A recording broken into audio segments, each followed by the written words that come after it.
जय श्री कृष्णा। अध्याय नंबर 2 का गीता का सार नंबर 17। जो सारे शरीर में व्याप्त है उसे ही अविनाशी समझो। उस अव्यय आत्मा को नष्ट करने में कोई भी समर्थ नहीं है। इस श्लोक में संपूर्ण शरीर में व्याप्त आत्मा की प्रकृति का अधिक स्पष्ट वर्णन हुआ है। सभी लोग समझते हैं कि जो सारे शरीर में व्याप्त है वह चेतना है। प्रत्येक व्यक्ति को शरीर में किसी अंश या पूरे भाग में सुख दुख का अनुभव होता है, किंतु चेतना की यह व्याप्ति किसी के शरीर तक ही सीमित रहती है। एक शरीर के सुख तथा दुख का बोध दूसरे शरीर को नहीं हो पाता। फलतः प्रत्येक शरीर में व्यष्टि आत्मा है और इस आत्मा की उपस्थिति का लक्षण व्यष्टि चेतना द्वारा परिलक्षित होता है। इस आत्मा को बाल के अग्रभाग के 10,000वें भाग के तुल्य बताया जाता है। श्वेताश्वतर उपनिषद में 5.9 इसकी पुष्टि हुई है।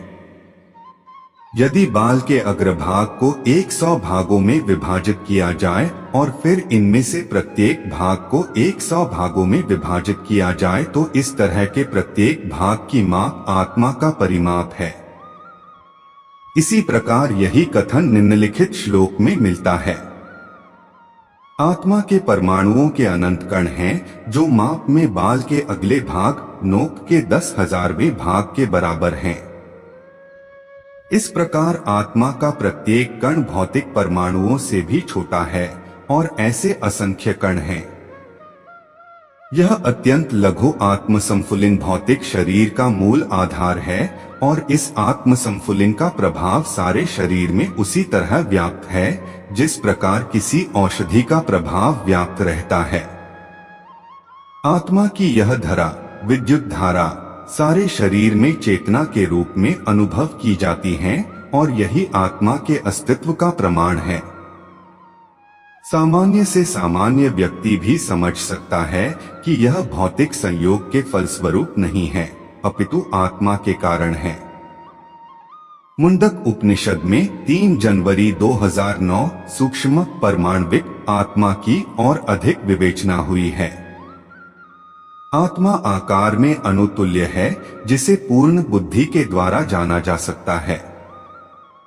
यह अनुआत्मा 5 प्रकार के प्राणों में तैर रहा है। प्राण अपान व्यान समान और उड़ान यह हृदय के भीतर स्थित है और देहधारी जीव के पूरे शरीर में अपने प्रभाव का विस्तार करता है। जब आत्मा को 5 वायुओं के कल्मश से शुद्ध कर लिया जाता है तो इसका आध्यात्मिक प्रभाव प्रकट होता है। हठ योग का प्रयोजन विविध आसनों द्वारा उन 5 प्रकार के प्राणों को नियंत्रित करना है जो आत्मा की घेरे हुए हैं। यह योग किसी भौतिक लाभ के लिए नहीं अपितु भौतिक आकाश के बंधन से अनुआत्मा की मुक्ति के लिए किया जाता है। इस प्रकार अनुआत्मा को सारे वैदिक साहित्य ने स्वीकारा है और प्रत्येक बुद्धिमान व्यक्ति अपने व्यावहारिक अनुभव से इसका प्रत्यक्ष अनुभव करता है। केवल मूर्ख व्यक्ति ही इस अनुआत्मा को सर्वव्यापी विष्णु तत्व के रूप में सोच सकता है। अनुआत्मा का प्रभाव पूरे शरीर में व्याप्त हो सकता है।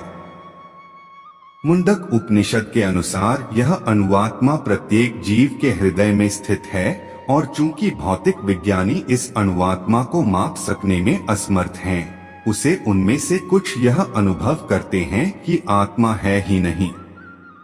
व्यष्टि आत्मा तो निस्संदेह परमात्मा के साथ साथ हृदय में है और इसीलिए शारीरिक गतियों की सारी शक्ति शरीर के इसी भाग से उद्भूत है। जो लाल रक्तगण फेफड़ों से ऑक्सीजन ले जाते हैं वे आत्मा से ही शक्ति प्राप्त करते हैं। आखिर जब आत्मा इस स्थान से निकल जाता है तो रक्तोपादक संलयन फ्यूजन बंद हो जाता है। औषधि विज्ञान लाल रक्तकणों की महत्ता को स्वीकार करता है, किंतु वह यह निश्चित नहीं कर पाता कि शक्ति का स्रोत आत्मा है। जो भी हो, औषधि विज्ञान यह स्वीकार करता है कि शरीर की सारी शक्ति का उद्गम स्थल हृदय है। पूर्ण आत्मा के ऐसे अनुकणों की तुलना सूर्य प्रकाश के कणों से की जाती है। इस सूर्य प्रकाश में असंख्य तेजोमय अणु होते हैं। इसी प्रकार परमेश्वर के अंश उनकी किरणों के परमाणु स्फुलिंग है और प्रभा या पराशक्ति कहलाते हैं। चाहे कोई वैदिक ज्ञान का अनुगामी हो या आधुनिक विज्ञान का, वह शरीर में आत्मा के अस्तित्व को नकार नहीं सकता। भगवान ने स्वयं भगवद गीता में आत्मा के इस विज्ञान का विशद वर्णन किया है। अगले भाग में हम सुनेंगे अध्याय 2 का गीता का सार नंबर 18। जय श्री कृष्णा। राधे राधे।